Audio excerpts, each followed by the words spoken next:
गुजरात के एक छोटे से गांव में जहां शाम होते ही खेतों से ठंडी हवा चलने लगती थी, वहीं रहती थी मेरी दादी सावित्री। आज जो दादी सबको हंसते हुए दिखती थीं, कभी वो भी एक चंचल हंसमुख लड़की हुआ करती थीं। उनके बचपन की सबसे प्यारी यादों में एक नाम हमेशा जुड़ा रहा, मोहन। मोहन गांव के स्कूल में उनके साथ पढ़ता था। हर सुबह दोनों एक ही रास्ते से स्कूल जाते, कच्ची सड़क, दोनों तरफ खेत और बीच में उनकी हंसी। दादी अक्सर बताती थीं कि मोहन बहुत शरारती था, लेकिन जब भी कोई उन्हें परेशान करता, वो सबसे पहले आगे आकर खड़ा हो जाता। धीरे धीरे वो दोस्ती इतनी गहरी हो गई कि बिना एक दूसरे से मिले उनका दिन अधूरा लगता था। एक दिन की बात है, बारिश का मौसम था। दोनों स्कूल से लौट रहे थे, तभी तेज बारिश शुरू हो गई। पास में एक बड़ा सा पीपल का पेड़ था। दोनों उसी के नीचे खड़े हो गए। मोहन ने अपनी शर्ट का एक हिस्सा फाड़कर दादी के सिर पर रख दिया ताकि वो भीग न जाए। दादी हंस पड़ी, तू खुद पूरा भीग रहा है और मुझे बचा रहा है। मोहन ने बस इतना कहा, तुझे कुछ हो गया तो मुझे अच्छा नहीं लगेगा। वो पहली बार था जब दादी को महसूस हुआ कि ये दोस्ती कुछ और है। समय बीतता गया, दोनों बड़े होने लगे, लेकिन दिल के भाव वैसे ही रहे। ना किसी ने इजहार किया, ना कोई वादा, बस आंखों में एक दूसरे के लिए सब कुछ साफ दिखता था। गांव में हर साल मेला लगता था।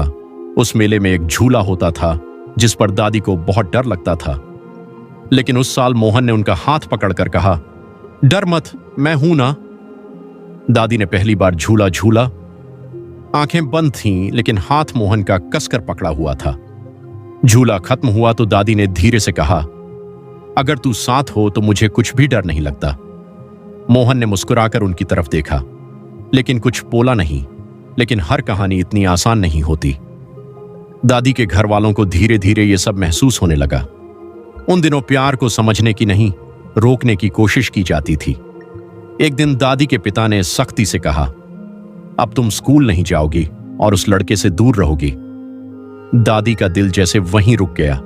उन्होंने बहुत कोशिश की समझाने की, लेकिन उस समय उनकी आवाज की कोई कीमत नहीं थी। उधर मोहन रोज स्कूल के रास्ते पर इंतजार करता, लेकिन दादी कभी नहीं आई। कुछ दिनों बाद मोहन उनके घर के बाहर खड़ा था। दादी खिड़की से उसे देख रही थी। दोनों की आंखों में आंसू थे, लेकिन शब्द नहीं।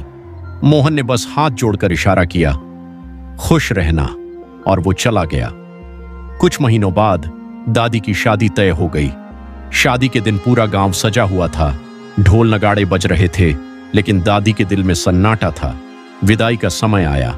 दादी की आंखें बार बार भीड़ में किसी को ढूंढ रही थीं, और फिर दूर एक कोने में मोहन खड़ा था। ना उसने कुछ कहा, ना दादी कुछ बोल पाई। बस एक लंबी नजर मिली जिसमें सारी बातें थीं। दादी की डोली उठ गई और मोहन वहीं खड़ा रहा जब तक वो नजरों से ओझल नहीं हो गई। साल बीत गए। दादी ने अपने पति के साथ एक नई जिंदगी शुरू की। उन्होंने अपने कर्तव्यों को पूरी ईमानदारी से निभाया। बच्चे हुए, फिर हम पोते पोतियां। उन्होंने कभी किसी को शिकायत का मौका नहीं दिया। हमेशा हंसती रहीं, सबका ख्याल रखा। लेकिन कभी कभी रात के सन्नाटे में वो आंगन में अकेले बैठ जाती थीं। उनकी आंखें कहीं दूर देखती थीं, जैसे कोई पुरानी याद फिर से जिंदा हो गई हो। एक दिन मैंने उनसे पूछा, दादी, आप कभी कभी इतनी चुप क्यों हो जाती हो? उन्होंने हल्का सा मुस्कुराकर कहा, हर इंसान के दिल में एक कोना होता है जहां कुछ यादें बस जाती हैं जिन्हें कोई छू नहीं सकता। मैंने मजाक में पूछा, कोई स्पेशल था क्या आपकी जिंदगी में? दादी थोड़ी देर चुप रहीं, फिर बोली, हां था, लेकिन वो मेरी कहानी में नहीं, मेरी यादों में रह गया। कुछ महीनों बाद दादी की तबीयत खराब रहने लगी। एक रात मैं उनके पास बैठा था। उन्होंने मेरा हाथ पकड़ा और धीरे से कहा, मेरे संदूक में एक पुरानी डायरी है, उसे संभाल कर रखना। अगली सुबह दादी हमें छोड़कर चली गईं। उनके जाने के बाद मैंने वो डायरी खोली।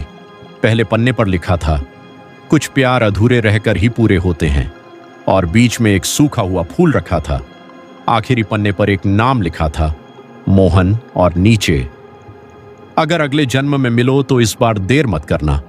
उस दिन समझ आया, दादी का बचपन का प्यार कभी खत्म नहीं हुआ था।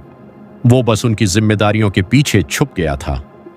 कुछ प्यार वक्त के साथ बदलते नहीं, बस खामोश हो जाते हैं और दिल के किसी कोने में हमेशा जिंदा रहते हैं।